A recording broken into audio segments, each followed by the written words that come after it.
Hi everyone, my name is Steph, this is the Novelty Corner, and welcome back to my channel, and welcome to my September and my third quarter wrap up, because let's just bundle them all together because October is weirdly a full month of videos for me. So we're smushing things together. And I'm going to apologize in advance for the fact that the books that I talk about in this video may or may not be a complete list of things that I need to talk about, because I'm a little bit behind on organizing this wrap up, but I need to do it today because I'm away for 2 days, then I'm away for another 2 days after that, and the video has to go up the week that I go back to work. So here we are. We're full of chaos at the start of October in this apartment household. If you've not seen one of my wrap-ups before, I'll go through some stats. I think I'm just going to do all the monthly stuff first, then I'll go through the third quarterly stuff. There'll be some screen grabs of my reading spreadsheet, so you'll see where all the stats come from, and a bit of an update on my TBR Bingo Board from Hell challenges as well. Alrighty, so at the end of September, I had read 53 books, which I think places this at my second best reading month. Actually, no, I don't think it's my second best reading month of the year, but it is sort of in the top 3 or 4. However, in terms of page count read, it was 15,059. Granted, there is an 800-page book that I read in this month, so that is not an insignificant number of pages. This does make this the best reading month by page count of the year so far by just over 250 pages. That's a whole book. There is absolutely no reason why September should have had the best reading page count month status at all. I had 11 rereads this month and I DNF'd 17 books, most of them after the first chapter, because I'm me. Alrighty, so now come the fun graphics. These are all the books that I have read in September. These are all the kids' titles that I read in the month. These are all the rereads for the month. These are all the books that I read for projects that have either gone up in videos already or will be coming out in videos very soon. And these are the books that are left for me to talk about. Editing me is going to be really annoyed if I have mucked up this list and I don't talk about some of the books, but we're going to go with it. So essentially the videos this month, I was actually pretty good with videos in September. It's really weird. We had my last 5 audiobooks, my last 5 romance books, my last 5 nonfiction books. Some of these books were from this month. A lot of them were from previous months, so that's where we catch up on the books that I haven't talked about in previous videos. I had my dedicated reading vlog for the fall by Tal Bauer, one of my highlights of the month, despite the fact that it wrecked me. We had the M through P edition of the A to Z reading challenge. We had the Tri-Chapter Star Jar edition, the last 5 new release books that I read, and also the September Buzzwordathon reading vlog. So all of those are up. A lot of the books that I'm not talking about in this video feature in those videos. There are still a few videos to come in upcoming months that featured the other books that I'm not talking about. So what are the books that I didn't talk about in any other video? The Bones Beneath My Skin by TJ Klune. Now technically this counts as a reread, but I'm putting it in here because I haven't reread this book in years. And I feel like it just bears pulling out and talking about because it's been a while since I talked about it on this channel. This is the story of Nate Cartwright, whose parents have died. He's estranged from his brother and he goes back to an old cabin that he and his family used to frequent. But when he gets there, he finds that there is a man and a child who are squatting there. And there's just something a little bit suspicious about what's going on. And the little girl is Artemis Darth Vader. She is one of my favorite characters that I've read about in a sci-fi-ish speculative fiction romance book. The man is Alix and he is taking care of Artemis and is really trying to protect her from a government organization. And the more time that Nate spends with them, the more he begins to suspect and have suspicions about who Artemis is and who Alix is and what they're doing and why they're on the run from the government. Aside from Heartsong, this is probably my favorite of TJ Klune's books. I just always really enjoyed this story, so I'm really glad that I reread the now traditionally published version. It is very pretty, and we'll put it back up on the shelf. Then I read Orientation by Kate Canterbury. This is part of her sort of interconnected series world of contemporary romance stories. This is part of the Benchmarks subseries, which follows teachers. Now, if you've read the Walsh Family series, this is Lauren's school and the teachers that work at Lauren's school, who are also linked to the Friendship Rhode Island series because Shay and Audrey and a whole lot of the other characters also work at the school, or all worked at the school. So that's how it all interconnects with the contemporary series. We're following Jory and Max, one who is a PE teacher, the other who is a science teacher. One of them is new to the school, they meet, they fall in love. It is adorable and really fun. It's a queer story and I loved it because we get so many different side characters who feature prominently in their own stories. And having read a lot of the other books in Kate Canterbury's universe now, like I just recognized them and it made me so happy. Like it truly made me happy to just come back and be surrounded by all these characters that I know and love and to have new characters to meet. So it was adorable. Then I read Rosemary and Rue by Seanan McGuire. This is a book that has been sitting on my Kindle for ages, and I was planning on reading it for one of the prompts for the 52 Book Club challenge, except when I read it, I realised it didn't fit the prompt. So, I mean, it was a bonus book that I read. It is an urban fantasy story. We're following Toby, who is a private investigator. She is embroiled in a world of fairy and fae and changelings and mystery and magic, and she's solving sort of those mysteries that pop out. I will say that like the main arc of the story doesn't really stand out in my brain this far removed. I know I enjoyed it when I read it. It certainly doesn't sort of compare, for me at least, to an urban fantasy like Kate Daniels, where I'm just deeply invested and felt the need to continue as soon as I read those books. I don't have that with the October Day series, but I mean, I'm glad that I read it. I'm glad I tried something else by Seanan McGuire. I do just want to go back and reread Into the Drowning Deep. It's been ages.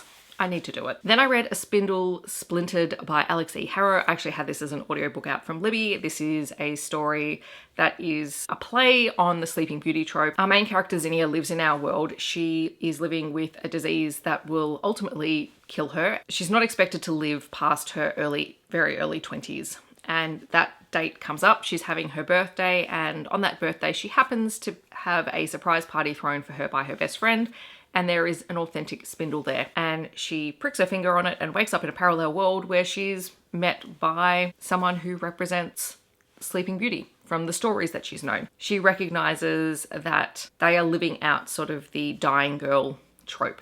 And they're trying to figure out a way to stop that from happening by confronting the bad fairies or witches, by enlisting the help of other dying girls and trying to figure out a way to survive. It was really interesting. Like, it's a young adult book, so it follows a lot of those young adult tropes. But as an audiobook, it was a really easy read and a kind of interesting take on Sleeping Beauty. I also read Atonement Sky by Nalini Singh, which I would pull out, except I've packed it up for rare, so I'm not grabbing it out because then I'd have to repack it. This is the most recent book in the Psi Trinity series, so the second series of the Psi Changeling world.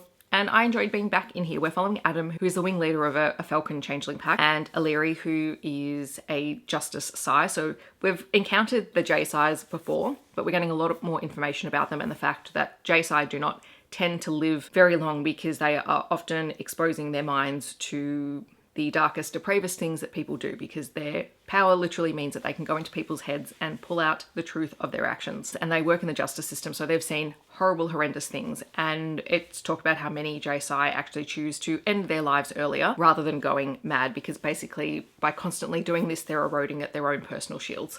And so Illyri is at that point, but before she makes that decision, she is determined to track down a serial killer, because she has a specific skill set which allows her to basically go into the minds of people and switch them off. She and fellow Justice Psis often have their own brand of vigilante justice that kind of gets swept under the rug.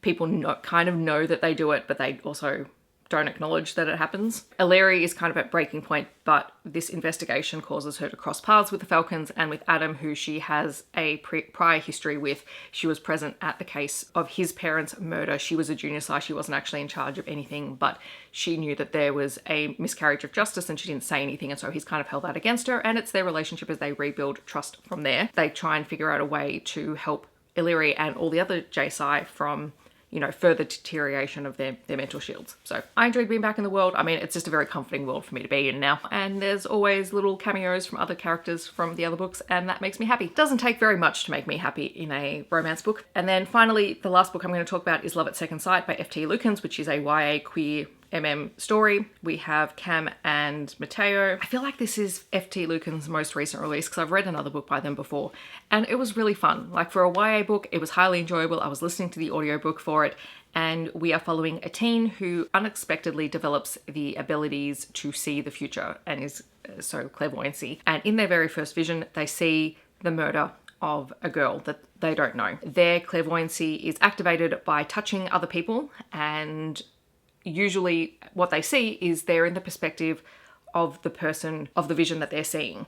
And so they work out pretty quickly that they're in the perspective of the killer, of said girl. As they begin to test out their abilities, they begin to trust more in the fact that that's what's happened, and then they have to build a group of allies around them who can help them to figure out who the girl is, who might be responsible, etc. You have werewolves and witches, you have characters who are at a new school that is integrating humans and the paranormal community. Our clairvoyant initially believes that they are human until they develop this ability, and so it's all a lot of politics around that. Their parents are toxic AF, but the whole thing was just a really cool YA paranormal story with a little bit of a romantic subplot, which I really liked, and I had a great time with it. So I would highly recommend this one if you want to dip your toes into some YA paranormal, because this one actually worked for me. Alrighty, so those are all the books, which takes us to the third quarter stats. I'm not sure if I'm going to put the spreadsheet video over the top of this, but we'll see. Might go at the end. My third quarter stats. I have read 488 books so far this year, including 65 rereads, which is not unheard of for me. I have a high number of rereads. I read a total of 107,503 pages total for the year. I've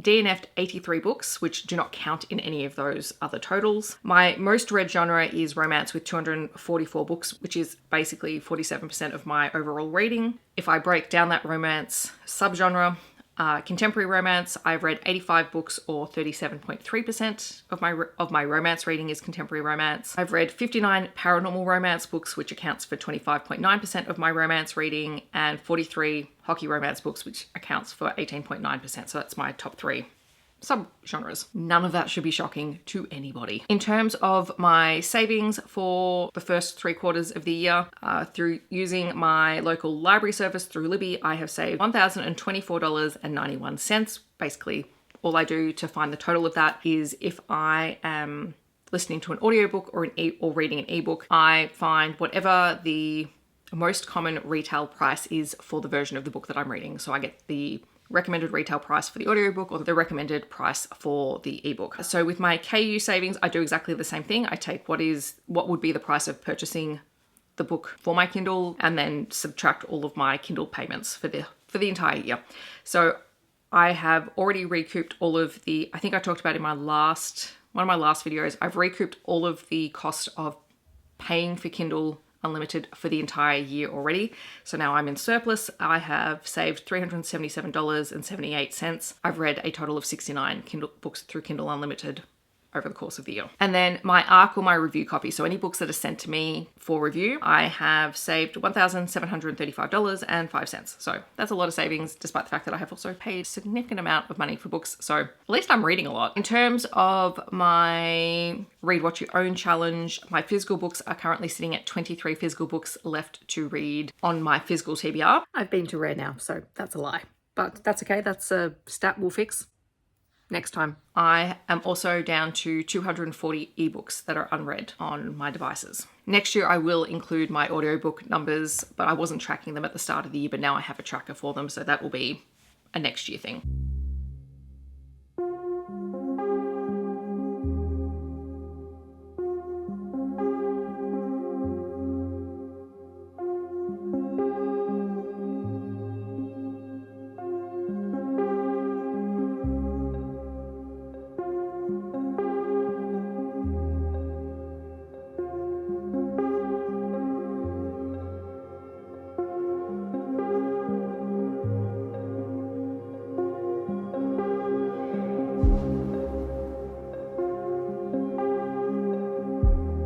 And then the last thing to talk about is my Bingo Board from Hell update. The Bingo Board from Hell was created by Win from Literary Diversions. I've used it for the last couple of years. I really enjoy this kind of challenge, and I get to, choose my prompts and make them, achievable for myself, which is always good. So my first challenge is to read 100% of my pre-2025 TBR. I am sitting at 96.07% cleared on this TBR. Now, the reason that happened, I currently have 2 books left unread on that TBR, is because I pulled 3 Mills and Boon or Harlequin collections from that list. I haven't decided yet whether I'm just going to unhaul them or whether I'm just going to keep them as collectors, because they were collector's editions of things celebrating the anniversary, was it the 50-year anniversary or something like that? And I'm not going to pick them up anytime soon. And even when I bought them, I knew that there was a good chance I wasn't going to read them.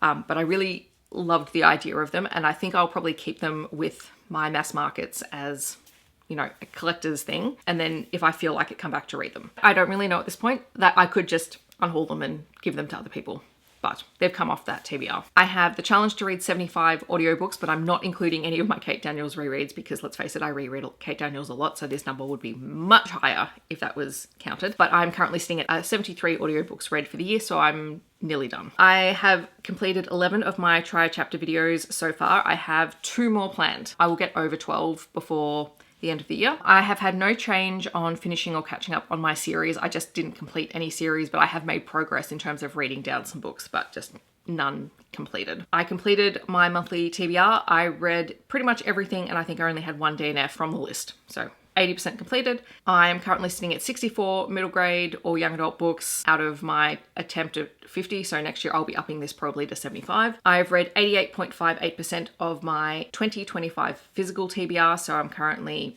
well over my 75% target. I did read an extra nonfiction book this month, so I'm now sitting at 17 out of 20. So I think this is still doable if I do one every month or something. We'll figure it out. And I have completed my 52 book club challenge. I know I haven't posted the video yet. I will get there, but I have completed it. So I'm very, very excited. And that wraps up this monthly and quarterly wrap up. I hope you enjoyed. I know people like stats, but moving forward, I will be changing up things as we move into 2026 because there are certain things that are not working for me with the current formatting, but I do like doing the quarterly stats updates. So stay tuned as we move forward into the last part of the year and the new year. Small changes will start happening to make my life a little bit easier. In the comments, I'd love to know, what have you been reading in September? Feel free to let me know. Share your favorite reads down below, or let me know if you've read any of the books that I've talked about. Otherwise, feel free to leave me a book stack emoji to let me know that you're here. I hope that wherever you are in the world, you're staying safe and healthy, and I'll see you in my next video. Bye everyone.